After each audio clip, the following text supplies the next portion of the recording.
তোমাকে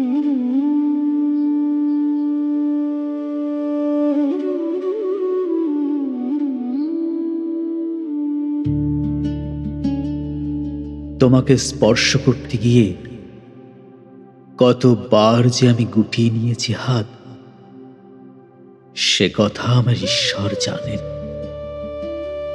তোমাকে আমার ভালোবাসার কথা বলতে গিয়েও কতবার যে বলিনি, সে কথা আমার ঈশ্বর জানেন।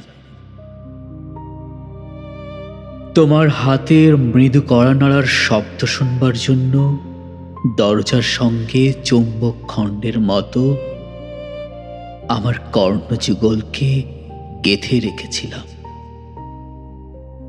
কোনো নির্জন মধ্যরাতে তুমি এসে ডেকে বলবে, এই ওঠো, আমি এসেছি। আমি আর আমি এ কি শুনলাম, এ কি শুনলাম! এমন উল্লাসে নিজেকে ছুড়ে দিচ্ছি তোমার উদ্দেশ্যে।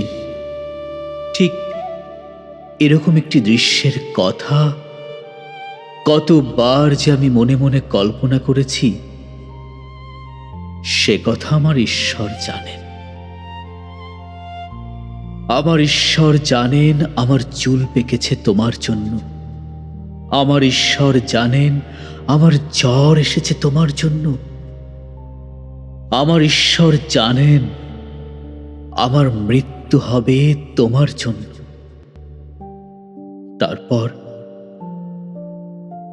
তারপর ওই ঈশ্বরের মতো কোনো একদিন তুমিও জানবে